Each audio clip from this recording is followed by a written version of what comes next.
दोस्तों, पश्चिम बंगाल की राजधानी कोलकाता में 8 से 9 अगस्त की दरमियानी रात करीब 3 बजे आरजीकर मेडिकल कॉलेज में एक महिला ट्रेनी डॉक्टर के साथ हुई दरिंदगी की इस घटना ने पूरे देश को शर्मसार कर दिया है। नाइट शिफ्ट में काम कर रही डॉक्टर के साथ हुई इस हैवानियत ने एक बार फिर दिल्ली के निर्भया कांड की याद दिला दी थी। दोस्तों, पूरे देश के लोग यही जानना चाहते हैं कि इस केस में क्या हुआ, क्या नहीं, और सीबीआई की जांच में कौन कौन से बड़े नाम उभर कर आए। दोस्तों, हम आपको बताएंगे कि अब तक इस केस में क्या हुआ और इस केस के असली गुनहगार कौन थे। सारी सच्चाई इसी वीडियो में बताने वाले हैं। आपसे विनम्र निवेदन है कि आप इस वीडियो को लास्ट तक जरूर देखना, और अगर अभी तक आपने हमारे चैनल सब्सक्राइब नहीं किया तो तुरंत सब्सक्राइब कर लीजिए। चलिए दोस्तों, पहले हम इस केस को शुरू से समझते हैं। साथियों, जब इस घटना की खबर आई तो पीड़िता के माता पिता हाथ जोड़कर अपनी बेटी का आखिरी बार चेहरा देखने की गुहार लगाते रहे, लेकिन उन्हें यह अनुमति नहीं दी गई। शव को बिना किसी कपड़े के पाया गया। दोनों पैर अजीब कोण, राइट एंगल में मुड़े हुए थे और चश्मा तोड़े जाने के कारण उसकी आंखों से खून बह रहा था। पोस्टमार्टम रिपोर्ट में गला दबाकर हत्या किए जाने की पुष्टि हुई। हालांकि पुलिस ने एक आरोपी को गिरफ्तार कर यह दावा किया कि मामला सुलझा लिया गया है, लेकिन क्या आपको लगता है कि एक अकेला व्यक्ति इस तरह की खौफनाक दरिंदगी कर सकता था, या फिर इस अपराध में और भी लोग शामिल थे? आज की इस वीडियो में हम पहले पुलिस जांच और पकड़े गए आरोपी के बारे में चर्चा करेंगे, फिर कुछ ऐसी ऑडियो क्लिप आपके सामने रखेंगे जो इस ओर इशारा करती हैं कि इस घटना में एक से ज्यादा लोग शामिल हो सकते हैं। दरअसल बहुत मेहनत और लगन के बाद कुछ लड़के और लड़कियां नीट परीक्षा पास करके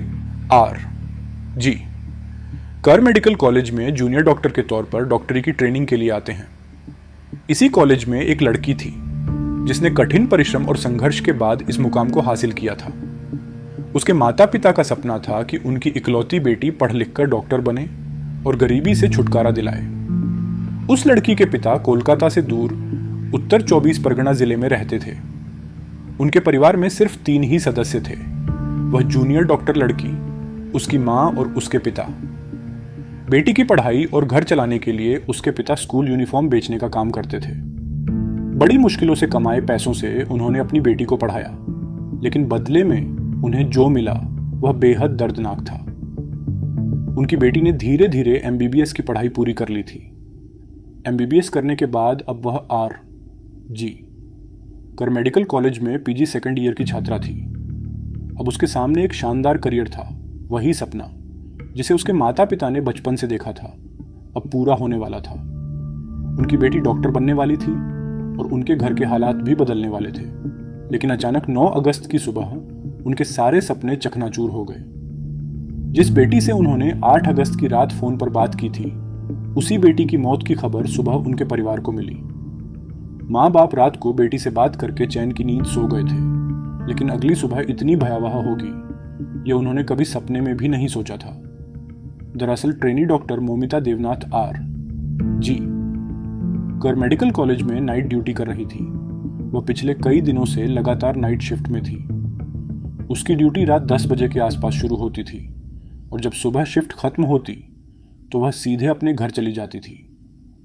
चूंकि यह अस्पताल लाल बाजार इलाके में स्थित था, इसलिए 8 अगस्त 2024 को भी रोज की तरह वह अपने घर से अस्पताल जाने के लिए निकली। अस्पताल पहुंचने के बाद उसने अपने अंडर में मौजूद मरीजों को देखा और अटेंड किया। इस दौरान रात के करीब 2 बज गए थे। उस समय अस्पताल में मरीजों और उनके परिजनों की भीड़ कम होने लगी थी और माहौल में सन्नाटा छा रहा था। चूंकि उस समय मरीज भी कम थे, इसलिए ट्रेनी डॉक्टर मोमिता को थोड़ा फुर्सत का समय मिला। इसके बाद उसने अपने 4 अन्य जूनियर डॉक्टर साथियों के साथ अस्पताल की कैंटीन में बैठकर रात का खाना खाया। उस समय रात के 2 बज रहे थे। खाना खाने के बाद अक्सर इमरजेंसी वार्ड में ड्यूटी करने वाले डॉक्टर और मेडिकल स्टाफ थक जाते थे, तो वे अस्पताल के सेमिनार हॉल में आराम करने चले जाते थे। हालांकि कर मेडिकल कॉलेज जैसा प्रतिष्ठित संस्थान होने के बावजूद मेडिकल स्टाफ के आराम करने के लिए कोई अलग कमरा उपलब्ध नहीं था। इसलिए नाइट शिफ्ट में ड्यूटी करने वाले जूनियर डॉक्टर और अन्य स्टाफ के सदस्य 4थी मंजिल पर बने सेमिनार हॉल में ही आराम करते थे। यह सेमिनार हॉल लगभग 25 से 30 लोगों के बैठने लायक था और यहाँ हॉस्पिटल के विभिन्न कार्यक्रम भी आयोजित किए जाते थे। खाना खाने के बाद मोमिता देवनाथ ने अपने डॉक्टर साथियों को गुड नाइट कहा और करीब 2:30 पर चौथी मंजिल पर स्थित उसी सेमिनार हॉल में चली गई। उसने सोचा कि थोड़ी देर आराम करने के बाद वह अपनी बची हुई शिफ्ट पूरी करेगी, लेकिन उसके सेमिनार हॉल में जाने के बाद सुबह तक उसके बारे में किसी को कोई जानकारी नहीं मिली। उधर नाइट शिफ्ट में उसके साथ काम करने वाले अन्य डॉक्टरों को लगा कि शायद मौमिता अपने घर चली गई है, इसलिए वे भी अपनी अपनी ड्यूटी में व्यस्त हो गए। धीरे धीरे रात गुजर गई और सुबह हो गई। रात 3 बजे से लेकर सुबह 8:30 तक अस्पताल का माहौल बिल्कुल सामान्य था, लेकिन सुबह 8:30 पर जब अस्पताल का एक स्टाफ सेमिनार हॉल का दरवाजा खोलकर अंदर गया तो वह चौंक गया। जैसे ही उसने अंदर देखा, उसके मुंह से चीख निकल गई। सामने फर्श पर एक गद्दा पड़ा था और उस गद्दे पर एक लड़की बेसुध पड़ी हुई थी। जैसे ही वह व्यक्ति उस लड़की के करीब गया, उसने देखा कि उसके चारों ओर खून ही खून फैला हुआ था। इसके बाद वह बदहवास हालत में चीखता हुआ सेमिनार हॉल से बाहर भागा। उसकी चीखें सुनकर अस्पताल के कुछ और स्टाफ वहां पहुंच गए। देखते ही देखते कुछ ही देर में अस्पताल के तमाम डॉक्टर, जूनियर डॉक्टर और अन्य स्टाफ सदस्य वहां इकट्ठा हो गए। लेकिन जब उन्होंने अपनी आंखों से जो देखा, उसे देखकर उनकी भी चीख निकल गई। वहां पर lady junior doctor Moumita Devnath लहूलुहान पड़ी थी। उसके शरीर के ऊपरी हिस्से पर तो कुछ कपड़े थे, लेकिन नीचे के कपड़े पूरी तरह गायब थे। वह अर्धनग्न अवस्था में थी। उसके पूरे शरीर पर चेहरे से लेकर पैरों तक शायद ही कोई जगह बची थी जहां चोट या जख्म के निशान न हो। उसकी दोनों आंखों और चेहरे से खून बह रहा था और पूरे शरीर से भी खून रिस रहा था। यह दृश्य इतना भयावह था कि वहां मौजूद डॉक्टर भी सहम गए। इसके बाद आनन फानन में उसके शव को कपड़ों से ढक दिया गया। आमतौर पर ऐसे मामलों में घायल व्यक्ति को तुरंत अस्पताल ले जाया जाता है, लेकिन डॉक्टर मौमिता देवनाथ तो पहले से ही अस्पताल में थी। वहां मौजूद डॉक्टरों को उसी समय यह स्पष्ट हो गया था कि उसकी सांसें थम चुकी हैं, वह मर चुकी थी। इसके बाद उसके शव को मुर्दाघर भेज दिया गया, क्योंकि शव की पहचान पीजी सेकंड ईयर की छात्रा मौमिता देवनाथ के रूप में हो चुकी थी। घटना की सूचना उसके परिवार को भी दे दी गई। खबर मिलते ही मौमिता के घर में कोहराम मच गया। कुछ देर बाद उसके माता पिता और परिवार के अन्य सदस्य अस्पताल पहुंचे, लेकिन जब वे वहां पहुंचे तो अस्पताल के चेस्ट मेडिसिन डिपार्टमेंट के सहायक सुपरिटेंडेंट ने उन्हें बताया कि आपकी बेटी ने आत्महत्या कर ली है। हालांकि जब ट्रेनी डॉक्टर के माता पिता ने उसका शव देखा तो उन्हें इस बयान पर शक हुआ। उनके अनुसार जब उन्होंने अपनी बेटी को देखा तो उसके चेहरे से खून टपक रहा था, उसका चश्मा बुरी तरह टूटा हुआ था, और जब उन्होंने शव पर डाले गए कपड़े को थोड़ा हटाया तो उन्हें पता चला कि उसकी कमर से नीचे कोई कपड़ा नहीं था। दोस्तों, इसी बीच इस घटना की खबर तेजी से पूरे अस्पताल में फैल गई। जिन जूनियर डॉक्टरों ने शव देखा, उन्हें पहली ही नजर में समझ आ गया था कि यह सिर्फ एक हत्या नहीं बल्कि दरिंदगी और हैवानियत का मामला है। इस घटना के बाद पूरे अस्पताल के जूनियर डॉक्टरों में गुस्से और दुख का माहौल था। आखिर एक सरकारी अस्पताल के अंदर ही एक जूनियर डॉक्टर के साथ ऐसी भयावह वारदात हो गई थी, लेकिन उस वक्त तक छात्रों का गुस्सा नियंत्रण में था। इसी दौरान शुरुआती पोस्टमार्टम रिपोर्ट भी आ गई। चूंकि मरने वाली भी एक डॉक्टर थी और उसके साथी भी डॉक्टर थे, इसलिए रिपोर्ट देखकर वे तुरंत समझ गए कि इस मामले में कितनी क्रूरता की गई थी। रिपोर्ट के मुताबिक दोनों आंखों से खून बह रहा था, मुंह से भी खून निकल रहा था, प्राइवेट पार्ट से खून निकलने के निशान थे, पेट पर गहरे जख्म थे, बायां पैर और दाहिना हाथ टूटा हुआ था, गर्दन टूटी हुई थी, अंगूठी पहनने वाली उंगली भी टूटी हुई थी, होठों पर जख्म थे और वहां से भी खून बह रहा था। शरीर के कई हिस्सों पर दांतों से काटने के निशान थे, यानी उस मासूम बच्ची के शरीर को बहुत ही बेदर्दी से नोचा गया था। और दोस्तों, पोस्टमार्टम रिपोर्ट में यह भी लिखा था कि संभवतः अंत में उसका गला घोंटकर हत्या कर दी गई, लेकिन इस रिपोर्ट में कुछ चीजें स्पष्ट नहीं की गई थी। यह तो साफ था कि मौमिता के साथ जबरदस्ती की गई थी, लेकिन यह स्पष्ट नहीं था कि यह सब उसकी मौत से पहले हुआ था या बाद में। यानी क्या यह दरिंदगी उसके जिंदा रहते हुए की गई थी या फिर उसकी लाश के साथ। दोस्तों, जब पोस्टमार्टम रिपोर्ट सामने आई तो अस्पताल के जूनियर डॉक्टरों का गुस्सा बेकाबू हो गया। देखते ही देखते पूरे कर मेडिकल कॉलेज के डॉक्टरों ने हड़ताल कर दी। सभी ने काम करना बंद कर दिया। धरना प्रदर्शन शुरू हो गया। डॉक्टरों ने मांग की कि इस घटना के दोषियों को तुरंत सजा दी जाए। उनका कहना था कि अगर सरकारी अस्पताल में भी वे सुरक्षित नहीं हैं, तो फिर वे कहां सुरक्षित रहेंगे। इस बीच कोलकाता पुलिस शुरुआत में इस केस को दबाने की कोशिश कर रही थी, लेकिन जब उन्हें लगा कि जनता का गुस्सा बढ़ता जा रहा है और उन्होंने आनन फानन में एक स्पेशल टीम गठित कर दी गई ताकि जनता को लगे कि पुलिस कुछ कर रही है। जैसे ही इस केस की जांच शुरू हुई, यह मामला मुख्यमंत्री तक पहुंच गया और राजनीति भी शुरू हो गई। पुलिस ने जब जांच आगे बढ़ाई तो धीरे धीरे इस दरिंदगी और कत्ल की पूरी कहानी सामने आने लगी। पुलिस ने सबसे पहले उस सेमिनार हॉल की जांच शुरू की जहां ट्रेनी डॉक्टर मोमिता देवनाथ की लाश मिली थी।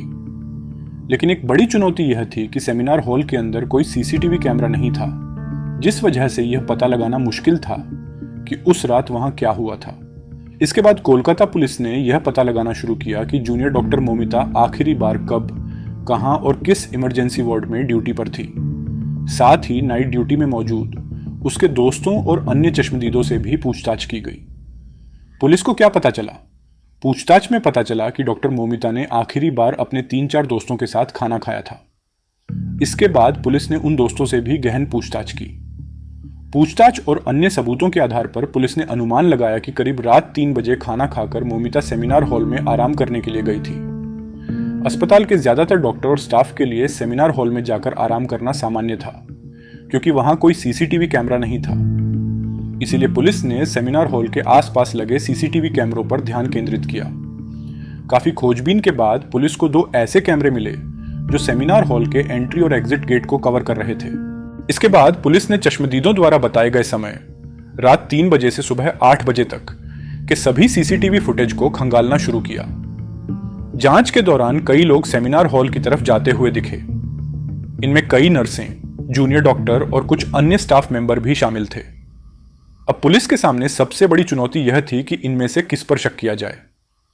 साथियों, पुलिस ने इसका हल यह निकाला कि जो लोग नॉर्मल कपड़ों में सेमिनार हॉल के पास से गुजर रहे थे, उन पर ध्यान दिया जाए।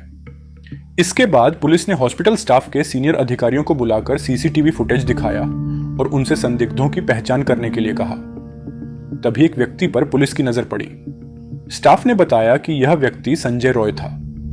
संजय रॉय हॉस्पिटल में अक्सर आता जाता रहता था। वह मरीजों की मदद करने और भर्ती करवाने में स्टाफ की सहायता करता था। साथ ही वह कोलकाता पुलिस के लिए भी छोटे मोटे काम करता था और उन्हें कुछ जानकारियां देता रहता था। जब पुलिस संजय रॉय के बारे में पूछताछ कर ही रही थी, तभी एक पुलिस अधिकारी की नजर उसके गले पर पड़ी। दरअसल घटनास्थल की जांच के दौरान पुलिस को ट्रेनी डॉक्टर की लाश के पास से कुछ अहम चीजें मिली थी। मोमिता का लैपटॉप, मोबाइल फोन, एक नेक बैंड ब्लूटूथ जो मोबाइल से कनेक्ट किया जाता है। पहले पुलिस को लगा कि यह ब्लूटूथ डिवाइस मोमिता का ही होगा, क्योंकि उसका फोन भी वहीं पड़ा था। लेकिन जब ब्लूटूथ को उसके मोबाइल से कनेक्ट करने की कोशिश की गई तो वह कनेक्ट नहीं हुआ। इसके बाद पुलिस ने हॉस्पिटल में मौजूद कई लोगों के फोन से उसे कनेक्ट करने की कोशिश की, लेकिन वह किसी भी फोन से नहीं जुड़ा। अब पुलिस को लगा कि शायद यह ब्लूटूथ कातिल का हो सकता है जो वहां गिर गया होगा। सीसीटीवी फुटेज में पुलिस ने देखा कि करीब रात 3:20 पर संजय रॉय सेमिनार हॉल की तरफ जाता हुआ नजर आ रहा था, लेकिन उसका चलने का तरीका कुछ अजीब था। वह लड़खड़ा रहा था, शायद नशे में था। जब संजय रॉय सेमिनार हॉल में जा रहा था तब उसके गले में नेक बैंड ब्लूटूथ था, लेकिन जब वह सेमिनार हॉल से बाहर निकला तब उसके गले में ब्लूटूथ नहीं था। ठीक उसी तरह का एक neck band bluetooth doctor Momita की लाश के पास पड़ा मिला था। अब पुलिस को समझ में आ गया था कि जिस व्यक्ति का भी यह ब्लूटूथ था वही कातिल था। इसके बाद पुलिस ने सीसीटीवी फुटेज के आधार पर चिन्हित सभी लोगों के फोन से उस ब्लूटूथ को कनेक्ट करने की कोशिश की, लेकिन अब तक कोई सफलता नहीं मिली थी। अब जब संजय रॉय का चेहरा सामने आया तो हॉस्पिटल स्टाफ ने उसकी पहचान की और बताया कि वह अक्सर वहां आता जाता रहता था।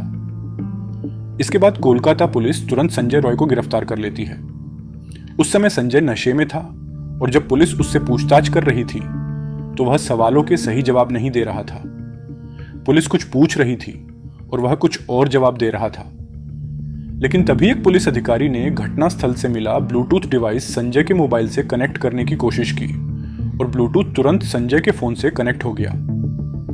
जब उसका नशा उतरा तो पुलिस ने उससे दोबारा पूछताछ की और उसका मोबाइल फोन भी चेक किया। पुलिस ने यह भी पता लगाया कि 8 और 9 अगस्त को वह कहां कहां गया था। मोबाइल डेटा की जांच के बाद पुलिस ने खुलासा किया कि ट्रेनी डॉक्टर मोमिता वैद्यनाथ का कातिल कोई और नहीं बल्कि संजय रॉय ही था। दोस्तों, पुलिस के मुताबिक 8 अगस्त की रात संजय हॉस्पिटल पहुंचा। इसके बाद वह हॉस्पिटल के पीछे एक सुनसान जगह पर बैठकर देर रात तक शराब पीता रहा। शराब पीने के बाद वह हॉस्पिटल के अंदर इधर उधर घूमता रहा। सीसीटीवी फुटेज में वह उस दिशा में जाता हुआ दिखाई दिया जहां सेमिनार हॉल था। करीब 40 मिनट बाद वह सेमिनार हॉल से बाहर आता हुआ भी नजर आया। इसका मतलब था कि जो कुछ भी हुआ वह उन्हीं 40 मिनटों के अंदर हुआ। ब्लूटूथ डिवाइस पुलिस के पास सबसे बड़ा सबूत था, क्योंकि यह घटना स्थल से बरामद हुआ था। जब संजय सेमिनार हॉल की तरफ गया था तब उसके गले में ब्लूटूथ था, लेकिन जब वह बाहर निकला तो उसके गले से ब्लूटूथ गायब था। यह साफ था कि ब्लूटूथ वहीं गिरा था और उस समय संजय नशे में था। पुलिस ने जब संजय के मोबाइल को अच्छे से चेक किया तो उसमें पोर्न फिल्मों के अलावा कुछ नहीं मिला। इससे यह भी पता चला कि संजय शराब के साथ साथ पोर्न फिल्में देखने का भी आदी था। वह इतनी ज्यादा शराब पीता था कि अक्सर होश में नहीं रहता था। जब उसके परिवार के बारे में जांच की गई तो पता चला कि उसकी मां जीवित है, लेकिन संजय उसका ख्याल नहीं रखता। उसकी एक बहन भी है, लेकिन उसकी बुरी आदतों की वजह से उसने संजय से रिश्ता तोड़ लिया है। और दोस्तों, इस दरिंदे ने 4 शादियां की थीं। पहली 3 पत्नियां उसकी बुरी आदतों के कारण उसे छोड़कर भाग गईं। चौथी पत्नी की 1 साल पहले किसी बीमारी से मौत हो गई थी। रिश्तेदारों और जानने वालों को संजय ने यह झूठ बता रखा था कि वह पुलिस में नौकरी करता है, लेकिन हकीकत में वह कोलकाता पुलिस के लिए मुखबिरी करता था और छोटी मोटी जानकारियां देता था। जब कोलकाता पुलिस ने यह ऐलान किया कि केस सॉल्व कर लिया गया है तो एक सवाल अभी भी बाकी था। दोस्तों, कई जूनियर डॉक्टरों का कहना था कि मोमिता वैद्यनाथ बहुत हष्ट-पुष्ट लड़की थी, जबकि संजय रॉय एक दुबला पतला व्यक्ति था।